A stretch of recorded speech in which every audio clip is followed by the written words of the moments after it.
নির্বাচনের বাকি আর ৩ মাস, এরই মধ্যে জল্পনা কল্পনা তুঙ্গে কে হচ্ছেন বাংলাদেশের আগামীর প্রধানমন্ত্রী। ভোটের মাঠে চষে বেড়াচ্ছে বিএনপি, জামায়াত, এনসিপি সহ রাজনৈতিক দলগুলো।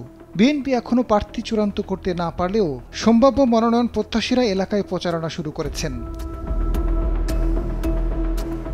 বিএনপির চেয়ারপারসন বেগম খালেদা জিয়া অনেকদিন ধরে অসুস্থ, মাঠের রাজনীতি থেকেও বাইরে। ফলে প্রশ্ন সামনে আসছে, তিনি দেশ পরিচালনা করার মতো শারীরিক ও মানসিকভাবে প্রস্তুত কিনা। একই সঙ্গে ভারপ্রাপ্ত চেয়ারম্যান তারেক রহমান বিদেশে রয়েছেন, তিনি কবে দেশে ফিরবেন সে বিষয়ে এখনও নিশ্চিত কোনো তথ্য দিতে পারছে না দলটির শীর্ষ নেতারা। প্রশ্ন উঠছে, তাহলে কে পালন করবেন প্রধানমন্ত্রীর দায়িত্ব?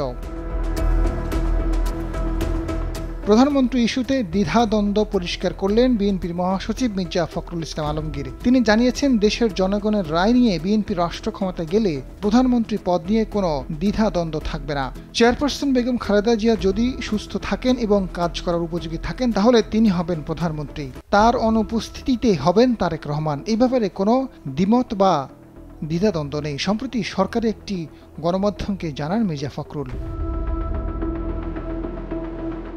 আগামী দিনের চ্যালেঞ্জগুলো মোকাবেলা বিএনপির কৌশল সম্পর্কেও জানান বিএনপির মহাসচিব। নির্বাচন কমিশনের প্রতি বিএনপির আস্থা নিয়ে তিনি জানান, যথেষ্ট আস্থা আছে। এখন পর্যন্ত যা দেখছেন তাতে একটি নিরপেক্ষ নির্বাচন অনুষ্ঠান করতে সক্ষম হবে। যখন ফ্যাসিজম ছিল তখনও বিএনপি নির্বাচনে গেছে, 18তেও বিএনপি নির্বাচনে গেছে, এখন তো অনেক বেশি প্রস্তুত। তৃণমূল পর্যায়ে নেতাকর্মীরা অনেক বেশি সজাগ ও অ্যাক্টিভ। জনগণের কাছে গিয়ে তারা দলের জন্য কাজ করছে। প্রার্থী বাছাই বিশেষ চমক থাকবে জানিয়ে মির্জা ফখরুল জানান, ইয়াং জেনারেশনরা বেশি অগ্রাধিকার পাবে। তারা অনেক বেশি অ্যাক্টিভ। যারা ওল্ড জেনারেশন আছেন তারা শারীরিকভাবে অসুস্থ, অনেকে হয়তো নির্বাচন করতে নাও পারেন। কিছু প্রফেশনাল থাকবে। এছাড়া নারীরা যথেষ্ট অগ্রাধিকার পাবে। যারা সম্ভাব্য প্রার্থী হতে ইচ্ছুক তারা মাঠে আছে এবং এখন দলীয় নমিনেশন চূড়ান্ত হলে চূড়ান্তভাবে মাঠে নামবে। আজাদ ফারুক, সময়ের আলো।